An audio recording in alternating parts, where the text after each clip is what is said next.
Thanks so much for joining me here on the program. It is great to be with you again this week. Yesterday was the Super Bowl. I think this is going to air 2 days after the Super Bowl, so please forgive me. I'm recording it in the evening. I have this bit on Facebook that I honestly almost forgot about until I think it was Dave Snyder in the Weird Libertarians fans Facebook group reminded me to do it. But the thing is, every Super Bowl, I noticed this trend like 10, 15 years ago, that every Super Bowl halftime, people hate it before it even, it's just, from the beginning of Facebook 20 years ago, the halftime show has been widely panned by the little brain critics on Facebook. And it just has been this thing that the second anybody got a Facebook account, they had to get on there and talk about how bad the halftime show was. I've never seen anybody explain what a good halftime show is. Like Michael Jackson, people who were born in 1994 are talking about how Michael Jackson had the greatest halftime show ever. Like you were alive. I don't remember. I was in peak TV watching age here at 41, and I don't remember Michael Jackson. He was the first halftime show back in, I think, 92. The way that the halftime show used to be like marching bands from the local area and up with people and like really bad entertainment. And they didn't really, I don't even know if they showed it on the broadcast or not. But in 91 or 92, In Living Color over on Fox counter-programmed the Super Bowl. They said, hey, during halftime of the Super Bowl, switch from ABC or CBS or whatever it was on and come over to Fox and watch the Super Bowl halftime show. And In Living Color created the halftime show. So it's sort of funny now that like every halftime show, because Jay-Z's entertainment company programs the halftime show for Apple Music, and I think Dr. Dre may have something to do with that. It's usually like Kendrick Lamar, a rap artist, or The Weeknd, or the first year they did it, it was a medley of artists in 21. And it's like, that's terrible. But from the very beginning, it's had, how shall we say, an urban flavor. That was the genesis of the creation of the halftime show. But every year we have to endure the opinions from the small-minded critics who talk about how bad the halftime show is. It's so boring and so boomery every year. And I think over the decade that I've been ranting about this on Facebook, I think I have turned into probably too pro halftime show, but I generally don't care. Like, I really did enjoy Kendrick Lamar's. I thought it was really good. I did not care for Rihanna's. I think she was last year. No, I think Usher was last year and Rihanna was the year before that, maybe. I don't really remember Usher's. I remember not liking Rihanna's. But I really liked Kendrick Lamar's. I like Kendrick Lamar. I thought it was the most badass move to ever look in the camera and risk a lawsuit from Drake and say, hey, Drake, I heard you like him young. I thought that was fantastic. Like, having Samuel L. Jackson as the voice of basically playing his Django character saying, don't get too ghetto, don't get too out of control. Like, that's what we hear every year on Facebook from people. This is just a little too black is really what people are saying. They don't say it that expressly, but that's what they mean, right? They want, we had The Who do the halftime show and it was so boring. And I love The Who. Like if I'm picking up my Spotify and turning on music, I'm turning on The Who probably before Kendrick Lamar. But like these guys are all in their 80s. They look like Angela Lansbury. They move like it too. It's just sort of that era is over. Foreigner is not going to come back and do the halftime show and be entertaining. It's just not how it works anymore. Like the Apple Music who puts on the halftime show wants to get streams. They want people to sign up for Apple Music. They're not going to get that opportunity with people in their 50s and 60s. The people who will sign up for Apple Music generally tend to be younger people, right? So they are choosing entertainment that helps their bottom line. That's the point of all this. But I think the conversation drives me nuts. I think not only because it's just often racially tone deaf by people, and that's not really even the point of this podcast. We'll get into that probably on the pat down later. I think what bothers me from a political perspective is the lack of tolerance for pluralism. Okay? There is such a stronger push now than a decade ago when I started this comedic bit that I have just now, like, it's become a thing. People understand, like Brian Nichols repeating, "It's not for me, I understand," because I've said that so many times, which has kind of been the point. Just pointing out that, like, not everything has to be for me. Like, I am a Christian suburban leaning, like, white guy who's straight, who's married with kids. Like, I'm 41. It's kind of over for me. Like, the cool train has left the station. I got lunch with the Gen Z kids in the office on Friday. I don't think they thought I was cool. Those days are never coming back. I'll never be as cool as I used to be, like when I started this podcast, which is really sad, to be honest. But, you know, that train has left the station. And I'm no longer really... I guess maybe I should be the target audience for an Apple because I am like a techie person and I do have expendable income at this point in my life. But I recognize that, like, my tastes are weird and I'm probably not going to, like, the person I was most excited to see yesterday was Trombone Shorty. Like, if you were having a bad day, you put on Trombone Shorty, play some New Orleans jazz, you're going to have the best time of your life. What's the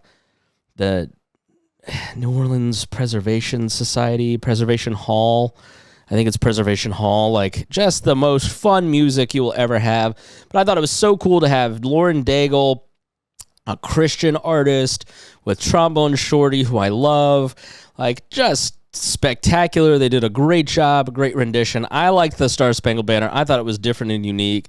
There was, towards the end, it like floated into not being the Star Spangled Banner.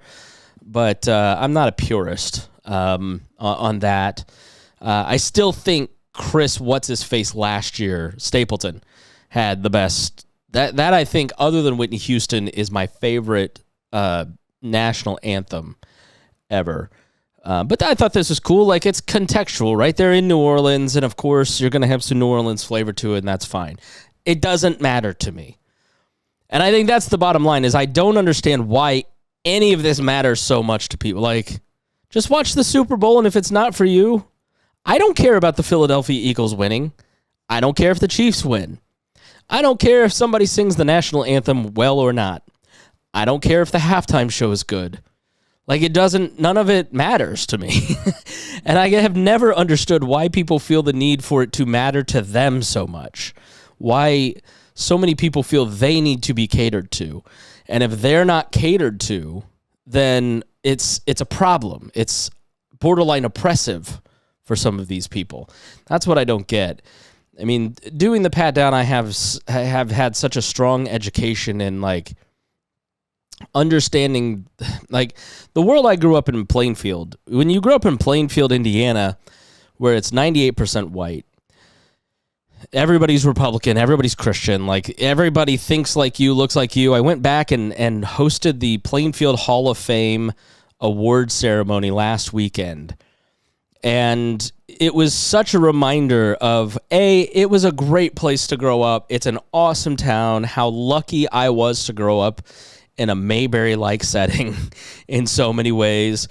But it was very, like, monoculture. Like, there wasn't a lot of difference, and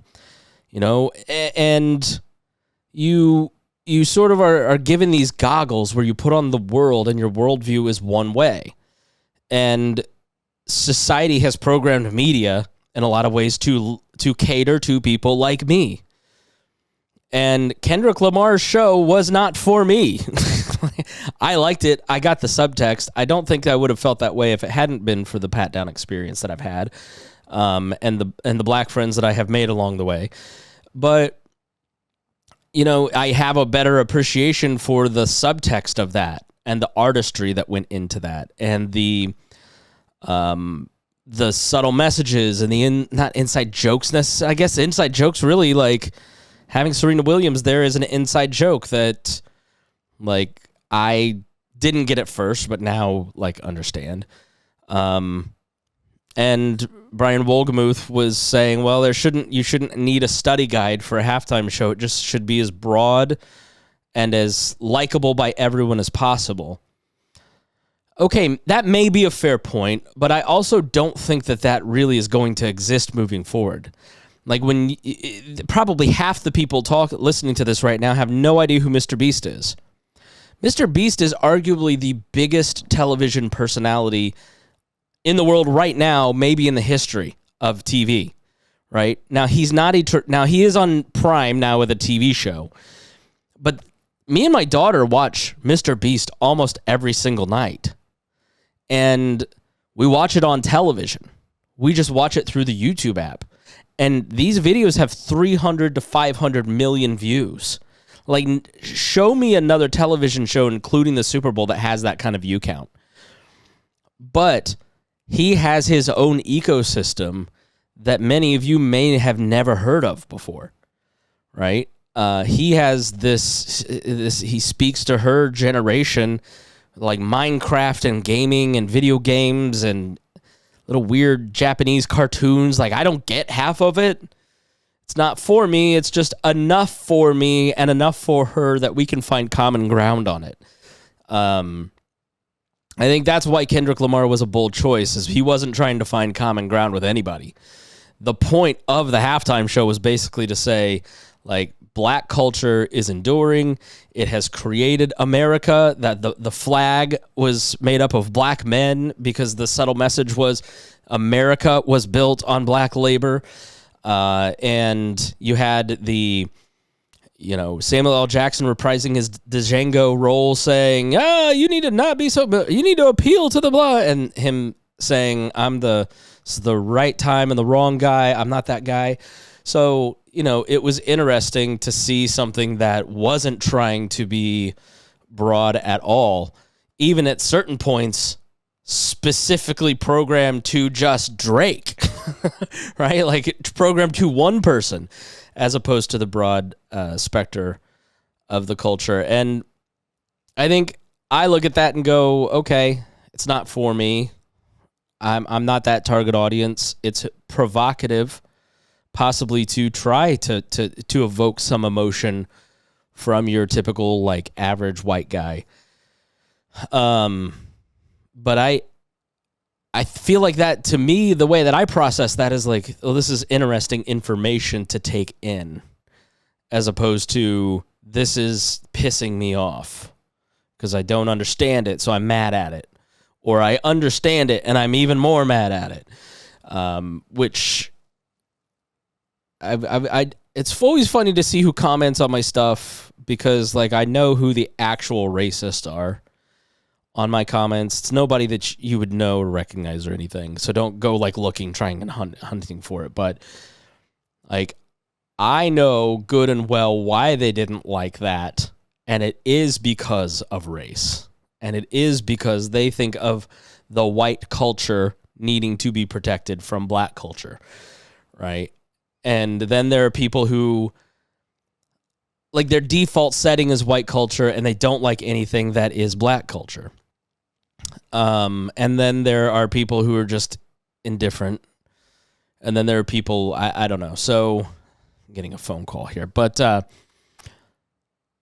bottom line is, I look at it like we're moving into a period where you're going to have more and more of these complex, interesting moments where there isn't a monoculture anymore. There isn't one single culture that the 3 television shows tried to program, and they're gatekeepers to culture. Like that, those days are over. There are many different cultures that are going to move in. It's not even just a racial thing. Like, Harry and I have 2 completely different cultures. And it's not because Harry is black. It is because Harry likes waifus. I don't understand anything Harry is into. He talks about yoga, and that's his part of his culture. Like, it's sort of, you get to create your own little elements of culture now. in terms of what you find to be entertainment, right? Culture contains many different pieces, morals, values, ethics, but I think entertainment is a huge piece of that and what we tend to think of, and that's the context of this discussion. But are we going to adopt an attitude where we look at these things and go, all right, it's not for me, but America is a really big place and can endure a bunch of different messages and a bunch of different thoughts and an open-minded attitude towards other people's enjoyments? Or are we going to have this closed-off attitude of, it's not for me, I hate it, I'm against it, if it's not what I like, then it's bad. And I think it's a choice, especially as you get older and things become more confusing. I think we see this with our parents, how much more closed-minded our parents are than maybe when, those of us who are like 40 and our parents are in their 60s, 70s. They're a lot more closed-minded than they were when they were our age. So I just tend to look at it like I want to adopt something, a little more of an open attitude towards things. I don't think that makes me a better person. I understand why you would think that, but it's not. I don't intend that. But if you see me that way, it's totally fine. So let's talk a little bit about the rule of law. I'm trying not to intentionally program the show to be anti-Trump. I have always been anti-Trump. If you go back and listen to shows from 2015, 2016, where I had just read Mike Duncan's book on the fall of Rome, and I called Trump the Gracchi brothers, I think I've been pretty borne out by that conversation about how he will fundamentally transform the nation's norms, the unwritten rules of how society works, how politics works, and once that genie is uncorked, you can't get it back. We've talked about that consistently for 10 years. We're going to keep talking about that because it's just fundamentally true. And you need to be aware of that to know where we're headed and choose if you want to head that direction or not. So, but I also don't want to just spend 4 years, isn't Trump bad and being awful, because I just think that's kind of fundamentally boring. And like predictable. And I don't want to be predictable and boring, like just posting about how the halftime show sucks. So we're going to talk about the January 6th protester pardon by Trump. We're going to talk about the Joe Biden pardon of his family. We're going to talk about the pardon powers, all with Addison Hosner, who is the COO of Young Voices. You hear Young Voices a lot here on the show. It's a lot. It's like it's like a libertarian newswire. And they offer up interviews to radio shows, television shows. Brad Palumbo, Hannah Cox, I think, was in it. Brad Palumbo definitely was. Caleb Franz, who you've heard here on the network, he was a part of it. Alexander Hudson, who's a friend of mine, she was an early member of Young Voices. But basically, it's this program that helps young writers get their start and helps get their feet going, helps place them in magazines, newspapers, radio outlets, TV outlets, gives them training along the way to teach them how to communicate libertarian ideas. And I get their emails, and there are a lot of times, like with Addison's email, where I go, yeah, I want to talk to him about that. And Addison is a really smart, intelligent guy. We've had him on before, maybe the most handsome guest that we've ever had on the Chris Spangle Show. He has two master's degrees from a Creighton Law School. I think that's what I read. He's just an incredibly smart guy, and I think he gives such a great explanation of the rule of law and why the January 6th pardons were a problem from a precedent and constitutional point of view, from a process point of view, and also from a moral point of view. And we also touch on Joe Biden and what he did, because he pardoned more people than any president in history, right? So, Trump pardons 1,500 people. That's still like 1/6 of the people that Joe Biden pardoned. So we talk about why, what he did, what this all means for the future of the republic. So here's my conversation with Addison Hosner. Hope you enjoy it. Thanks for watching. Addison Hosner, thanks for joining me today. Hey, Chris. Well, glad to be here. Yeah, every time I talk to a Young Voices contributor, it's always a great time, even though usually it's for really messed up reasons. so, some politician somewhere is doing something that isn't good for the Constitution, that isn't good for liberty, usually, and this is sadly no exception. And I think this is kind of a long parade of podcasts that I'm doing here in the beginning of the Trump administration that highlights some of the ways that the executive branch is, well, just trying to suck up more power, right? And it's not just a Trump thing, it's really a Biden thing too. So let's start with the presidential power. Why does the president have the pardon power to begin with? Let's just start with the basics here. Yeah. So, as some people I'm sure are aware, our entire legal system comes from the common law, from our history before we became the United States. And oddly enough, the pardon power was one that was given to the kings of England. And it's kind of one that then transferred over when the colonies were formed and the Constitution was being written. Oddly enough, it was Alexander Hamilton who was the main proponent of it. George Mason was actually the main dissident of it. They had a huge debate over this issue, and Hamilton won out. And thus, the broad powers of presidential pardon were granted and enumerated within the Constitution that allows the president to essentially grant clemency, which is either a commutation of a sentence or a pardoning of a conviction, broadly for any federal crime. And I'd like to make sure that that's well known. The presidential pardon power only applies to federal crimes and crimes against the United States, not state level crimes. However, each governor does have pardon powers to usually the same extent or a lesser extent with boards that overlook them. Each state's different. And again, states' rights, you can determine how you want to do that. But the president can broadly just say, hey, I want to give you a pass and you don't have to worry about the legal system going after you anymore. And so all of that was put into place in our Constitution. And really, the only clarification we've had about limitations on that was in 1974. The Supreme Court basically just held that the power was enumerated in the Constitution, and the only limitations that we can apply would, in fact, be found in the text of the Constitution. And since then, they've basically determined there's not any set limitations that have been spelled out, and that's why we have this situation where presidents are just issuing pardons really without impunity. Yeah, Joe Biden, it was over 8,000 pardons, which seems to be an abnormally high amount of pardons. What were a lot of those pardons, and then ending with the pardoning of his family? I mean, that seems to be a little bit different than how past presidents have used the pardon power. Yeah, Biden issued the most amount of pardons of any president ever. And a lot of those were right in the final fiscal year of his presidency, actually, right on his way out the door. I mentioned this in the piece on the Hill about, giving pardons preemptively to his family and Dr. Anthony Fauci and the retired General Mark Milley, the January 6th committee members, so on and so forth. But about 2,500 pardons were issued in that final month or so for nonviolent drug offenders who were facing sentences that he believed were unduly unfair, and those were for cocaine, marijuana possession, and commuting those sentences. So either bringing the yearly totals down or outright letting them walk. So a lot of the pardons were granted were in that vein. However, you can go back through. I mean, like you said, there's 8,000 of them.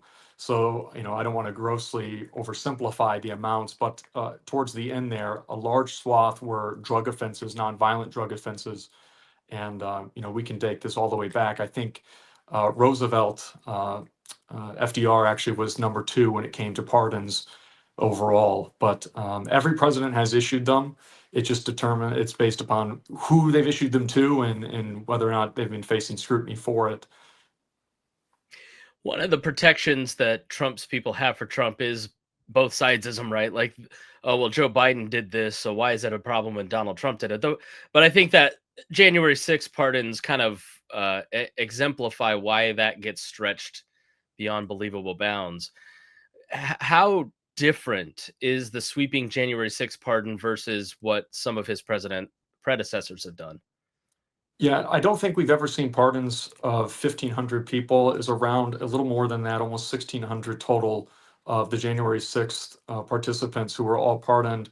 Of those, over 600 of them were being charged with assault and or battery of police officers, whether it be Capitol Police, DC Police.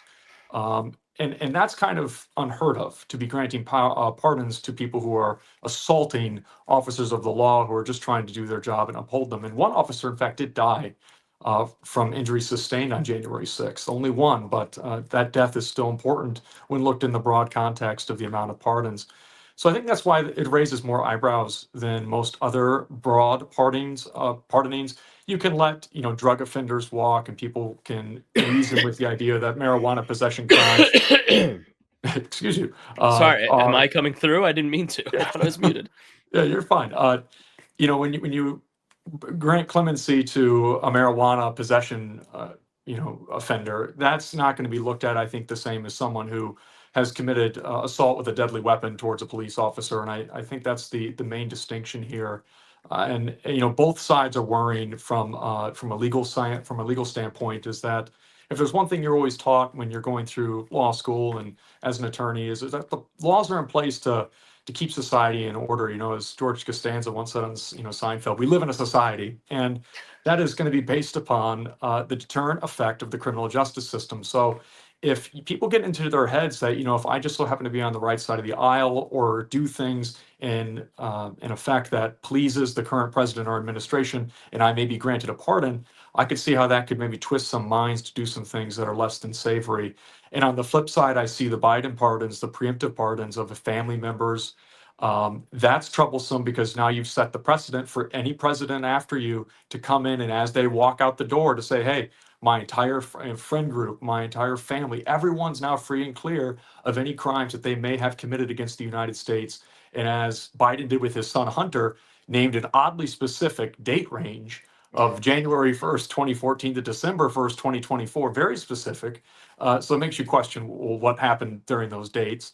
But it creates the precedent. And that's the one thing I think from a legal standpoint you always are worried about is precedent, because that's how we decide our cases. That's how we make our arguments, is we cite previous cases, we cite previous precedent. And all it takes is one instance to basically snowball into something that is currently unfathomable, but will be an unintended consequence for us years down the road.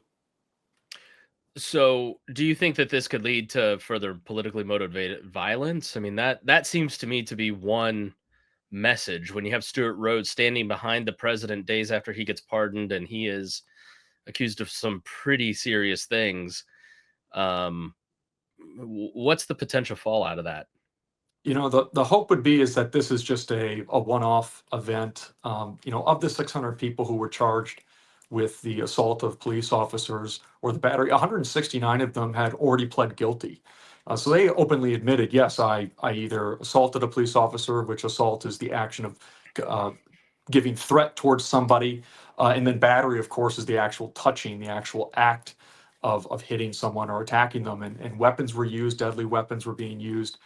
And, if you look at this from a broad perspective, Trump had used a lot of language saying that these people were political prisoners. He used terms like hostages, called them warriors, and said that by pardoning them, he was correcting a grave miscarriage of justice or something to that effect.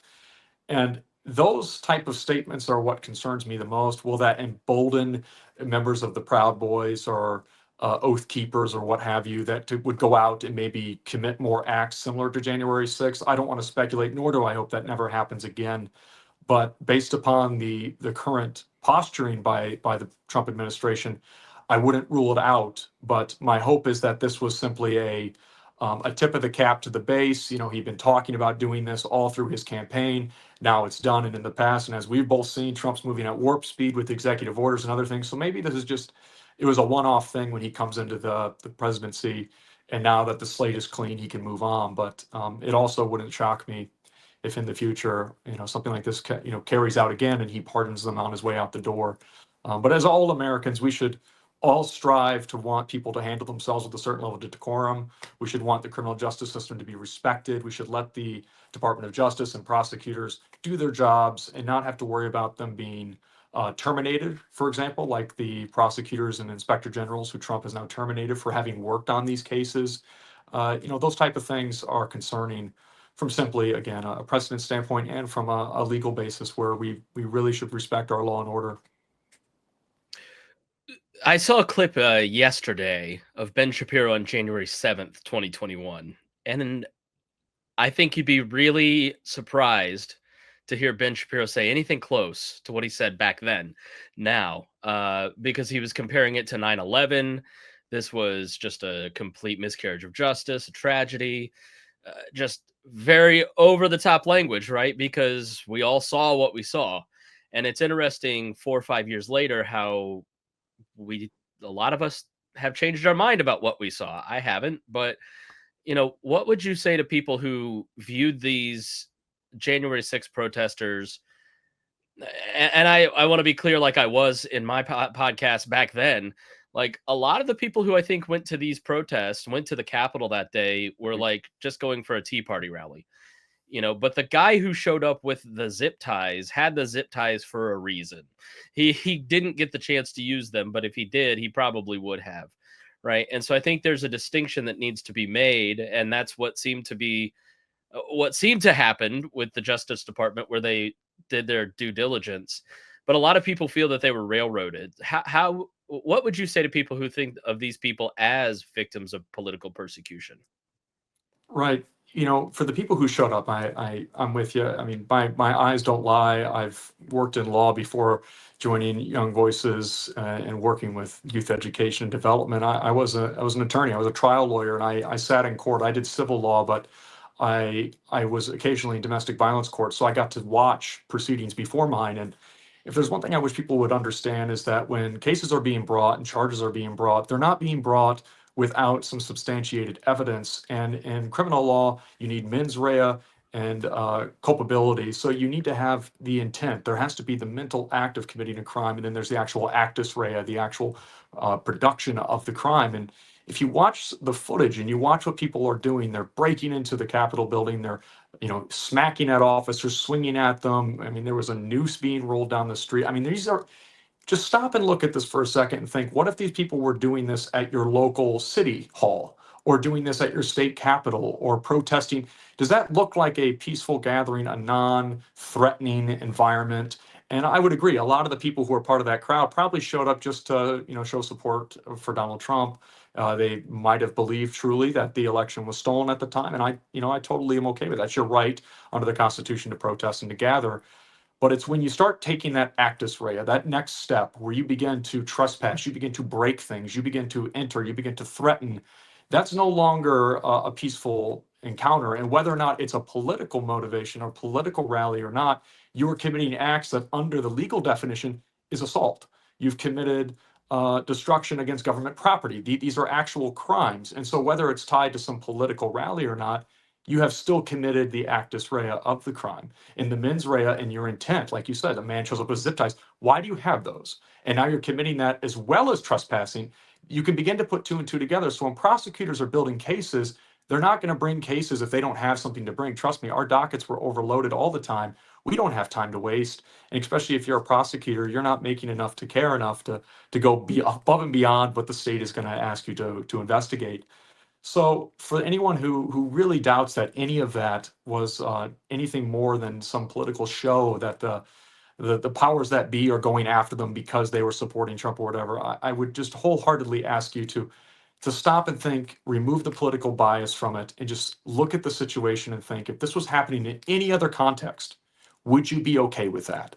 And if your answer is yes, I would be okay with this happening as a demonstration against whatever it is you're opposed to, I would then ask you to introspectively ask yourself, am I a good person? Do I truly understand right from wrong? Because breaking into the Capitol building, destroying government property, threatening people's lives, again, a police officer died that day.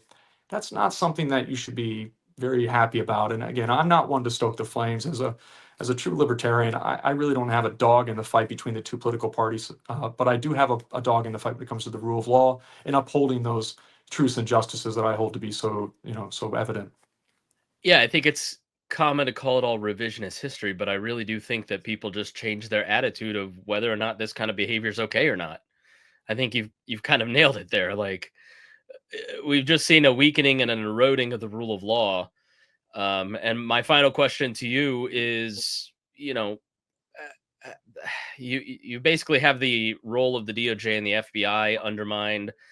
I mean, as libertarians, it's not like we're huge fans, but make a pitch for the rule of law. Like for people who go, well, I think they probably should have gone further. Who cares if they messed up the Capitol? Like this, the government needs to be shaken up. Water the tree of liberty with the blood of tyrants, that sort of thing, right? But the rule of law is really important for what reason? To maintain everything that we have built and fought for over these going on 250 years as a nation, everything that we do, and the only reason we have the norms that we have in this country, and we've been able to build our economy and build our markets and trust one another, is based upon uh, that tacit acceptance that we are all bound by the same blindness that is our justice system. And justice is supposed to be blind. I can't say that it is in all your civil cases and criminals. There's certainly injustices in the world, but for the system we have in place, though, there's really not a lot preventing people from doing uh, injustice. I mean, let's just look at some of the cities that are happening out in the West Coast. Like Oakland and San Francisco. Everyone likes to rail on them, but it's true. You see a lot of thefts happening, and there's no repercussions. And as you touched upon, you begin to erode away at those trusts and those things that we all agree to abide by. You lose what is society. You lose what makes, I think, America great. A lot of countries, I think, have unjust justice systems where it's usually some tyrant that puts something in place and you all just have to kind of hope you're on the right side of it. Whereas here in the United States, you know exactly where you stand. If you're doing nothing wrong, nothing bad will come to you. And if you do commit a crime, well, then you can expect there to be punishments for it. If we don't allow ourselves to go after people and convict them, or put them to the prosecution, and they get convicted, they get sentenced, and they now have to be accountable for their actions. If you remove accountability from the equation, what's preventing anyone from following the rules? And once people realize that, well, why should I follow the rules? Because there's a different set of rules or a different set of justice for a certain subset of people. That's when I think it all begins to really come down. And the last thing we need right now in this country is people to revolt against the justice system. We already have enough division between us as is, with just opinions and thought. Addison Hosner, where can people follow you if they want to learn more? Well, you can mainly just find me on LinkedIn. I would say just follow us at Young Voices. Every now and then I'll put something out, but I mainly stay off the social media echo chambers for my own sanity. Yeah, that's smart. That's smart. Yeah. I've been doing more of that, and it feels a lot better. All right. Well, thank you so much for joining me, and thanks for everything you do over at Young Voices. We really appreciate all your contributors, especially Caleb Franz. What an all-star! Go back and listen to my podcast episode with Caleb. So thanks so much for joining me. Thank you, Chris. Much appreciated. All right, and thank you so much for joining me here on the Chris Spangle Show, and we'll see you again next week.